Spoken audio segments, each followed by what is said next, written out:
I call the member for Bowman. Thank you, Mr Deputy Speaker. It is an honour to rise for the first time in this chamber to make a contribution to the address and reply. The opening of a new parliament and the Governor-General's address signifies renewal and continuity in equal measure. It is a celebration of both the contemporary and of the enduring. We welcome new members and a new government against the backdrop of centuries-old parliamentary tradition. While our own parliament is relatively young, Australia is in fact one of the world's oldest continuing democracies, and by any assessment we are one of the most successful nations on earth. But our prosperity, security and stability are not delivered by good fortune or divine providence. Our success has been the product of the industriousness of our citizens, the strength of our institutions and the bravery of our servicemen and women. I am humbled by the incredible honour I've been given by my community to represent them here in the 47th Parliament. But I'm also conscious of the great threat that lies ahead for our nation and the responsibility that falls on all of us in this place to ensure we maintain and accelerate our Commonwealth's extraordinary success. Edmund Burke, one of the great intellectual fathers of conservatism, wrote of society as a partnership, not just between the living, but between those who are living, those who have passed and those who are yet to be born. All Australians owe a great debt to the previous generations from whom we have inherited this great nation. Those of us in this chamber have a colossal duty to ensure we pass it on to the next generation in a position of even greater strength and prosperity. My mission as the member for Bowman will be to ensure that we live up to our end of Burke's societal partnership. The division of Bowman is named after David Bowman, who led the Queensland Labor Party to state election defeats in 1907, 1908, 1909 and 1912. Mr Bowman is not a household name, but any political leader who had to endure the indignity of 4 general election defeats in 5 years deserves the honour of having a seat in this place named in their honour. The division of Bowman perfectly aligns within the boundaries of the Redlands local government area, and without wishing to offend the memory of the unlucky Mr Bowman, it will be my practice to refer to my community in this place as the Redlands, the same way we refer to ourselves at home. The Redlands denotes the rich red soil of southern Moreton Bay between Tingalpa Creek and the Logan River, the land east of Mount Cotton out across the water to Stradbroke Island, including the beautiful islands of southern Moreton Bay. For thousands of years, this land was the home to the Noogie, Nunukal and Gurrumpul tribes. And in 1799, Matthew Flinders became the first European to enter Moreton Bay, and over the subsequent decades, the Redlands became home to settlers undertaking many different pioneering industries. It played an important role in the start of Australia's sugar industry, and it was home to our first ever commercial sugar mill. For over a century, the villages of the Redlands became centres of primary production, described as the salad bowl of southeast Queensland. Rich farmland has now largely given way to suburbs, but the small town character remains. Having grown up in an Air Force family, I've lived in many cities around Australia and overseas, and I know that there's something very special about the Redlands. It's more than just our beautiful environment. Redlands is a community that cares about each other, and it is a community that's been forged in an aspirational and a pioneering spirit. This is the spirit that drove the first Gurrumpul man to paddle out across to North Stradbroke Island. It's the spirit that drove the pioneers of agriculture in the Redlands, and today it is the driving force that inspires a young couple to break out and form their own gym in Capalaba, or start a new restaurant at Wellington Point, or even buy a new home in Redland Bay. Those who've moved to the Redlands seek new opportunities to achieve prosperity and establish a better life for themselves and their families. In many ways, the Redlands embodies the values of mainstream suburban Australia, values I sought and received a mandate to represent in this place.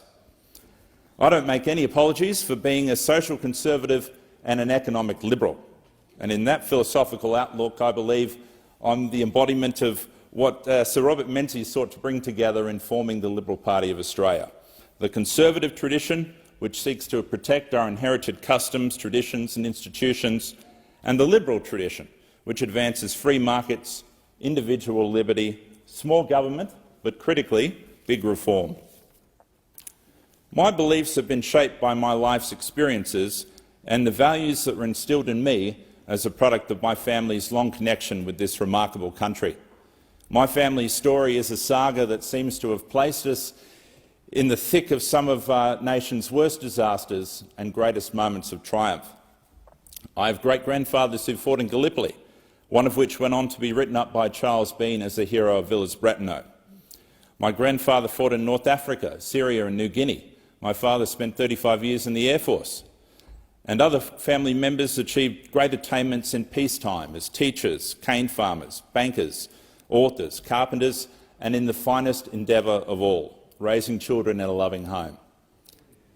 From my family, I learnt the value of good, honest, hard work. I learnt that sacrifice is needed to get ahead. I learnt the importance of service and a strong sense of Australia's national purpose. I've learnt the most important work being done in this country is not done within this building, but is within the four walls of the Australian home. My values have also been shaped by my own professional experience. Prior to coming here, I built a career as a policy specialist and industry advocate, fighting to remove obstacles to investment and job creation on behalf of some of Australia's most critical sectors, including property, agriculture and the automotive industry. I've seen many bad policy ideas, new taxes and burdensome regulations. I've seen how they get dreamt up, I've seen how they come to fruition, and I've seen the very real impact that they have on Australian businesses, Australian workers and Australian mum and dad investors. And as I reflect today on my own experiences and the past of my family, I imagine the sort of nation that our next generations will inherit. And I want to take this opportunity, probably the only opportunity I'll have to speak in this place without being held down, to outline what I want to work towards while I'm here, or hopefully over there at some point in the future. The guiding principle of my approach to public policy is the sovereignty of the individual. We are sent here by the Australian people to serve them, not the other way around. Australia is great because her people are great, and Australia is at her greatest, at her most just and at her most prosperous when individuals are allowed to flourish without the long arm of government creating unnecessary obstacles. More government is too often the prescription that's offered to the problems our society faces, and too often government programs are assessed on their expenditure and their intentions as opposed to their value for money and their results. The revenue the federal government collects through the laws passed in this chamber belong to the Australian people. They have worked hard for it. Every dollar we take, every law we pass, every new regulation imposed comes at a very real cost. So far this decade, Australians have endured an unprecedented increase in government interference in their daily lives and a sharp erosion in their individual freedoms. We have been left with a more divided society and an intergenerational debt that will weigh us down for years to come. I believe that we have to recast the relationship between government and the governed in this country, and core to that is respecting the inherent rights of the individual. Every single human life is sacred. We are all made in the image of God. Every Australian has the capacity to make a significant contribution to our economy and our society.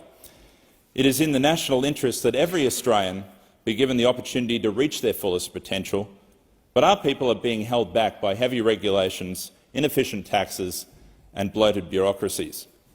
I want to use my experience and my knowledge of industry to help reshape the economic narrative in this country. We can supercharge Australia's growth trajectory, but to do so we have to have an appetite for some big, bold reforms and to continue to lower taxes. In 2008, Prime Minister Rudd commissioned the Henry Tax Review as a root and branch review of Australia's tax system. Like many government initiatives, that report is now gathering dust somewhere in Fyshwick in a government warehouse. But while I'm in this place, you can consider me to be undertaking my own perpetual Henry Tax Review. Always on the lookout for opportunities to cut tax, to flatten tax, to make the tax system more efficient, to create tax incentives and establish a tax system that rewards effort. I want Australians to keep more of what they earn, to reinvest it, to take risks and realise their full promise.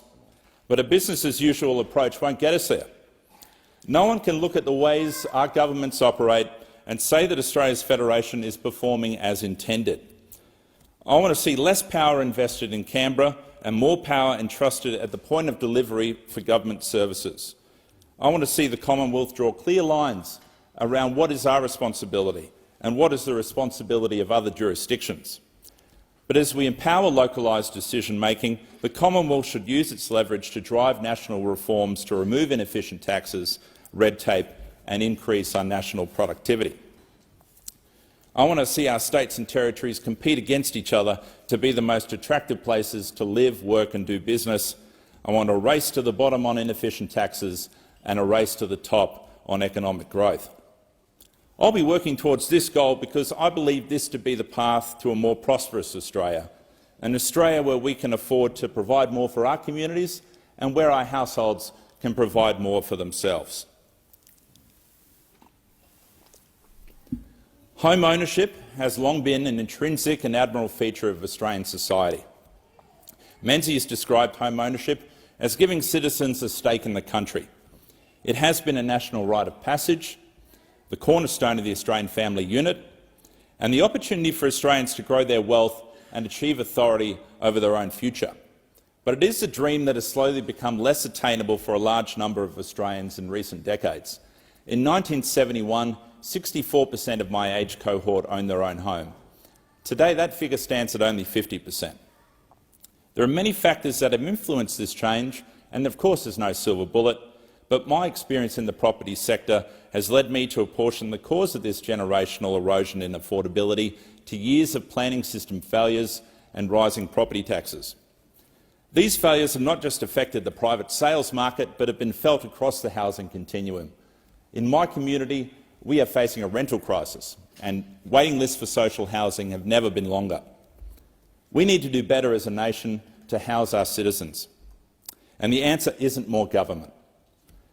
The answer is not new federal government interventions which pump demand or new tax arrangements which restrict investment.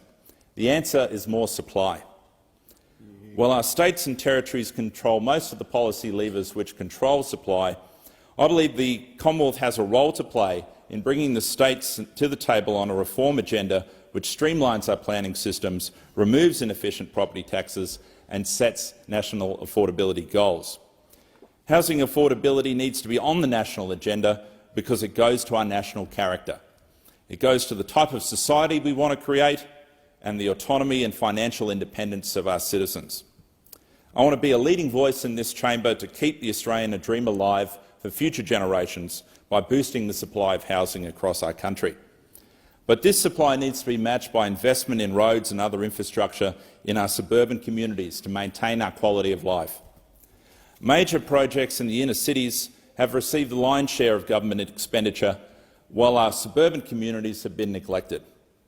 For my community, my focus will be to secure more investment in our local infrastructure. The Redlands has experienced massive population growth, but we are suffering without adequate investment in our roads, schools, hospital or island infrastructure.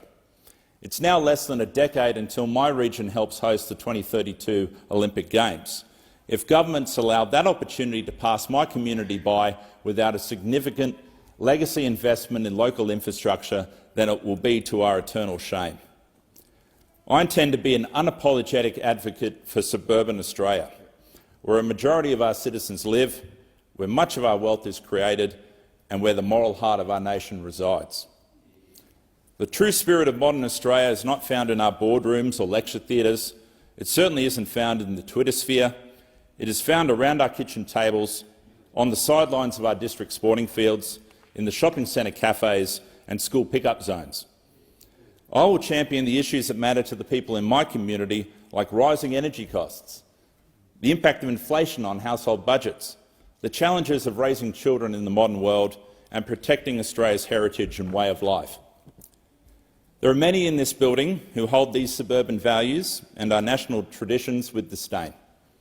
They conspire to change our flag, to change our head of state, our national day and our services of remembrance. But our traditions, our heritage, our way of life aren't relics of the past. They've been core to our nation's success. We need to protect what has served us well and take a natural Australian scepticism to big symbolic gestures that promise so much but will deliver so little. Empty symbolism isn't harmless. It distracts the attentions of government, the media and the public away from the real issues that affect vulnerable Australians and delivers a false sense of achievement which undermines efforts that will get real results. I'm an eighth-generation Australian, but whether your people have been here for 8 generations, 80,000 years, or you were sworn in as a citizen 8 days ago, I believe that every Australian should be equal.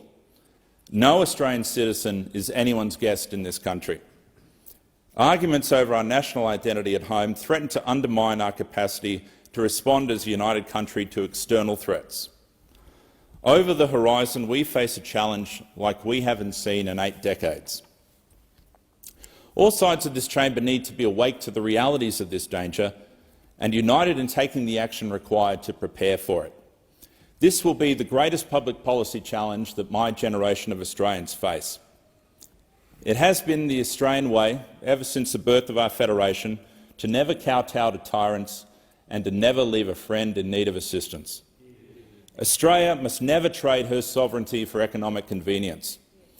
And equally, we should never stand by and watch our freedom-loving friends in the Asia-Pacific be swallowed by authoritarianism or be reduced to vassal states by the actions of local elites. Australia must have the capacity to respond to threats as, when and where they emerge. And while I sound this warning, I do hold out great hope for the future of our region. I believe it inevitable that the people of the world currently living under authoritarianism will seek to cast off their yokes. It is not just the West that yearns for liberal and open society. The spirit of freedom is inherent in every human being. A time will come when the light of liberty burns too brightly for central committees to control, and history has taught us that external pressure is key to igniting the embers of internal change. I posit that Australia has a role to play in sparking the flame of liberty in our region.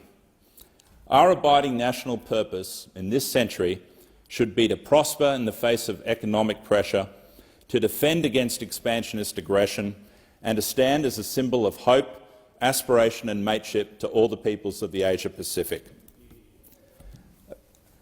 While I'm in this place, I intend to do what I believe is right and say what I believe is the truth without fear or favour, safe in the knowledge that we have a higher judge than just our voters, and if he is for us, who can be against us?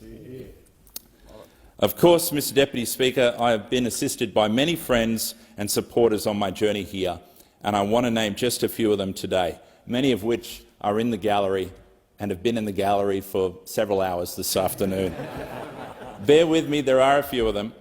Robin and Cynthia Archer, Josh Bull, Chris and Loretta Reeves, Marcel and Paula Dudens, Bob Niche, Greg Jamison, Rhonda Gladwell, Savannah Labuscagni, Fred and Gloria Olsen, Nathan and Laura Althouse, Carl Sharples, Rajiv Saha, John and Gail Howie, Ian and Ella Marshall, Kent and Joe Wilcox, Samuel Chamberlain, Catherine and John Steins, Alistair Coe, Matthew Graham, Ben Damiano, Sam Jackson Hope, Tom White, Jimmy Kiplocks, Nathan Percy, Jed and Rachel Connors, Robin Val Simmons, Santo Santoro, Cheryl Boyce, Alan Mason, Andrew McEwen, Peter and Von Hosking, Peter and Linda Grieve, I told you there were a few of them, Mark and Julie Robinson, Jared Noble, Vicky Sloman, Adam and Amanda Stoker, Senator Matt Canavan, Zed Seselja, David Goodwin, Rohit Patak, Mitchell Dickens, Alan and Janice Lucas, Phil Richards, Councillor Jacob Heremiah, Linda and Robert Bucci, Rob Murray, Gay White, Barbara Bentham, Adrian Addicott and Frank Mawson.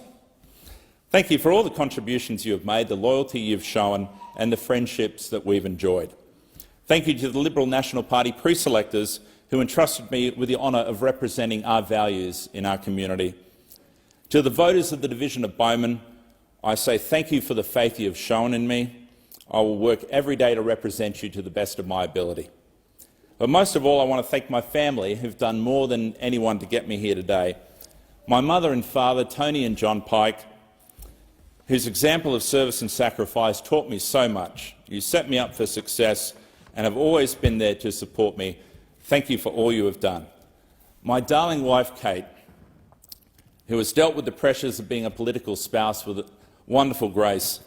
She is the most generous and kind-hearted person I've ever met, and I don't know what I ever did to deserve her. And finally, my children, Laura and Christian, often referred to on social media as the Pikelets. I could not be prouder of the two of you. You are my greatest joy and greatest achievement. Oh, that's sweet. No father could have ever loved their children more than I love you.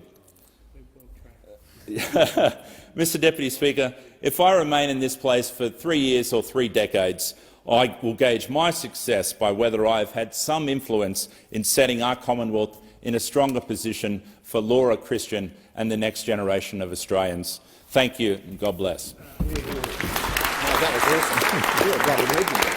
You're welcome.